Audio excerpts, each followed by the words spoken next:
Can you lose your salvation?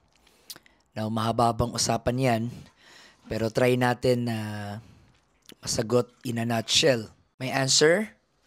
True salvation. Watch the word.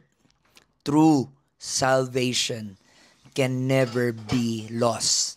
Yung tunay na kaligtasan ay hindi mawawala. Because true salvation will sustain you to endure until the end. Ibig sabihin, meron palang false salvation. Yes, ang false salvation, ito yung they look like they're saved, they have modesty, they know Bible verses, they sing Christian songs, they go to church, they even have emotional moment. They weep in the church, they shout hallelujah, they call on the name of Jesus, but God knows, si Lord ang nakakaalam, that all they have are just outward profession pero walang inward reality. Sila yung mga taong sinabi sa Bible sa Matthew chapter 7 verse 21, "Not everyone that saith unto me, Lord, Lord, shall enter into the kingdom of heaven, but he that doeth the will of my Father which is in heaven." So, sa pamantayan ng tao, mukha silang ligtas, mukha silang banal, pero sa harapan ng Panginoon, hindi natin maluloko ang Diyos. Alam ng Diyos sino ang tunay na ligtas at sino yung nagkukunwaring ligtas. Sa parable ni Jesus, tinawag niya rin ito na the stony ground. Matthew chapter 13 verse 20 to 21, "But he that received the seed into stony places, the same is he that heareth the word, and anon with joy receiveth it. Yet had he not root in himself, but dureth for a while. For when tribulation or persecution ariseth because of the word, by and by he is offended."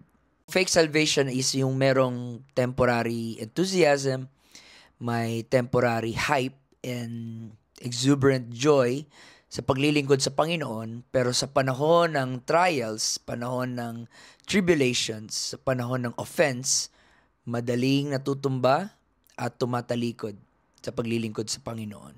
Din sa fake salvation ay yung tinawag ni Jesus na thorny ground. Matthew chapter 13 verse 22, "He also that receives seed among the thorns is he that heareth the word, and the care of this world and the deceitfulness of riches choke the word, and he becometh unfruitful."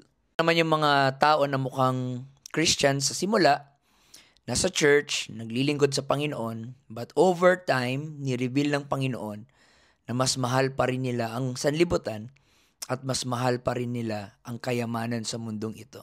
Ano naman ang true salvation? Ang true salvation is the opposite of that. They just don't rely on emotions. They just don't rely on the feelings. But there is a lifelong transformation in their life. Maraming evidence ang true salvation. That includes sanctified life. That includes holy living. That includes the manifestation of the fruit of the Spirit. Gusto kong bigyan ng focus is yung final test ng salvation. And the final test of our salvation is perseverance. Matthew 24:13, "But he that shall endure unto the end, the same shall be saved." 1 John chapter 2 verse 19, "They went out from us, but they were not of us. For if they had been of us, they would no doubt have continued with us. But they went out, that they might be made manifest that they were not all of us." Salvation is you will persevere until the end.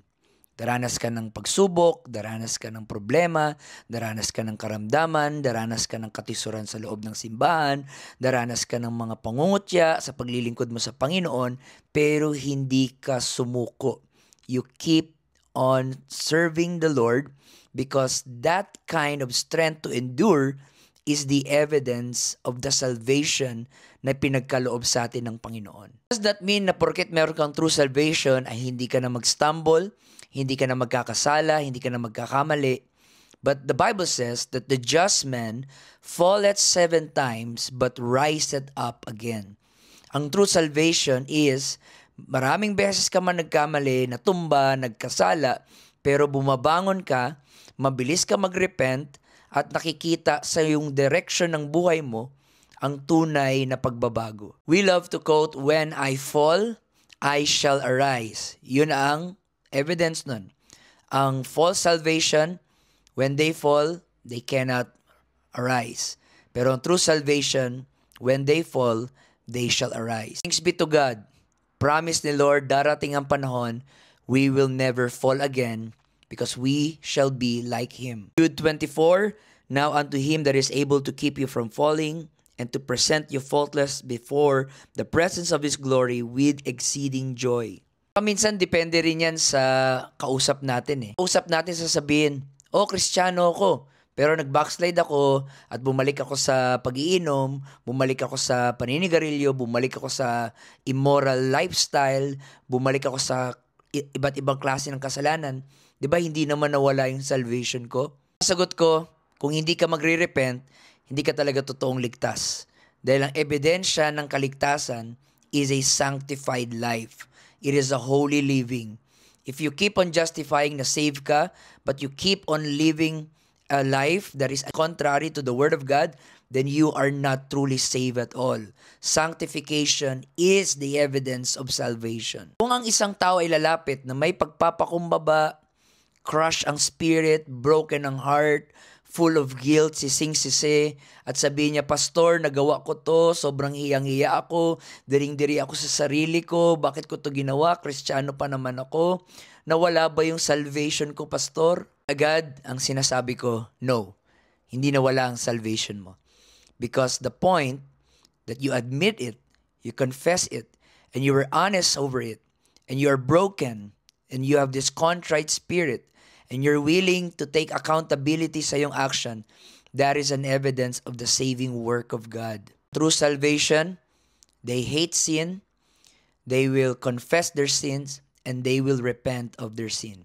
Pero ang false salvation, they always justify their sins. When you lose your salvation, well, if it's true salvation, never. It will never lose. Philippians chapter 1 verse 6, "Being confident of this very thing, that He which hath began a good work in you will perform it until the day of Jesus Christ." False salvation, yes, because false salvation is not salvation to begin with. Matthew chapter 7 verse 23, "And then will I profess unto them, I never knew you.